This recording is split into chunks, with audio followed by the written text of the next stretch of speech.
Hi, welcome to At the Forefront. I'm Amanda Perucci, Head of Digital at Forefront Communications, and today I'm joined by Lindsay Patterson, an SAE at Forefront.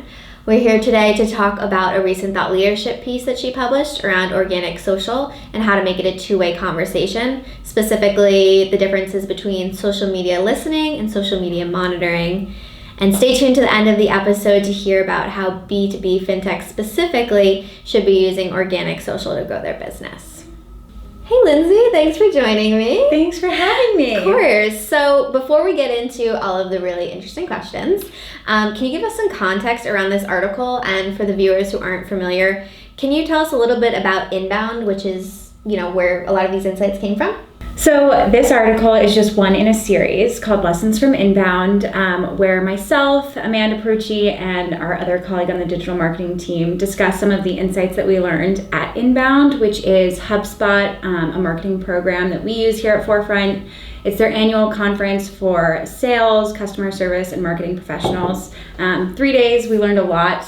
Got to have some really interesting conversations and awesome takeaways that contributed to this series.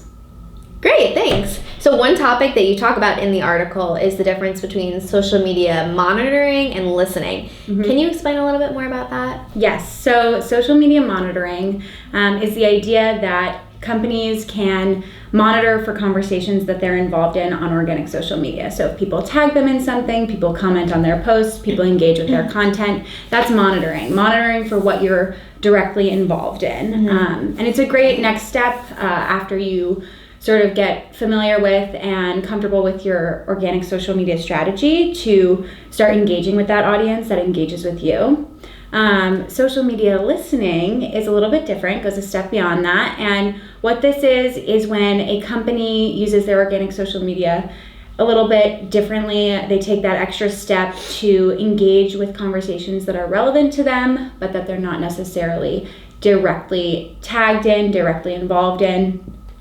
So this could be a number of different things, but jumping in on conversations that are relevant to your firm's space. So for example, this was one that we talked about at Inbound.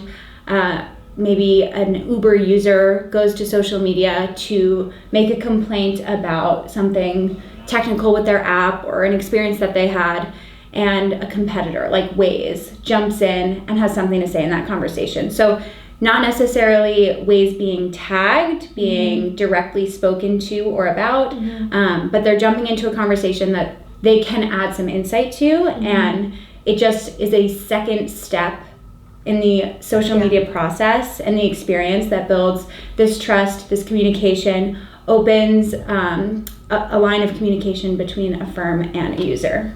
Yeah, and I think it also helps with brand awareness too. Certainly. You're getting yourself in front of people maybe who didn't hear about you before. So that was a great example, a B2C example. I think something that our audience probably wants to know is, why should B2B Fintechs care about this? So there are a lot of different opinions on the ROI of organic social media, especially in our space, and its ability to convert just regular audience members on social to clients, to prospects. So we here at Forefront have the belief that organic social media does have a really big ROI, especially when it's leveraged correctly.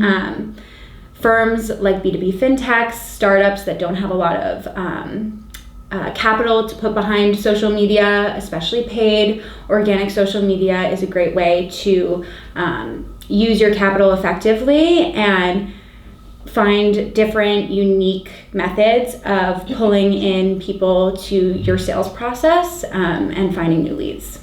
Okay, so now that we know social media monitoring versus listening and why B2B Fintechs should care, what should these fintechs do now?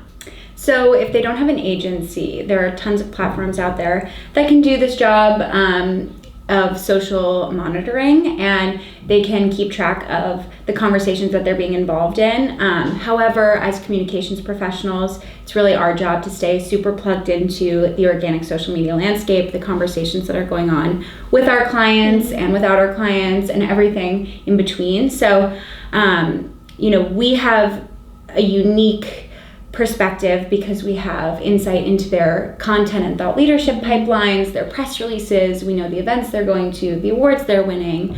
All of those pieces to the puzzle uniquely position Forefront employees specifically to pull the different levers that are necessary to leverage organic social media as best we can and to really use it as the business tool that it is. Amazing. Well, thank you, Lindsay. Those are really insightful tips. We hope our viewers enjoyed this episode, and thank you for listening. If you would like to learn more about Forefront and how we can help you with your organic social media, visit us at forefrontcoms.com. And thank you for tuning in to At the Forefront. Have a great day.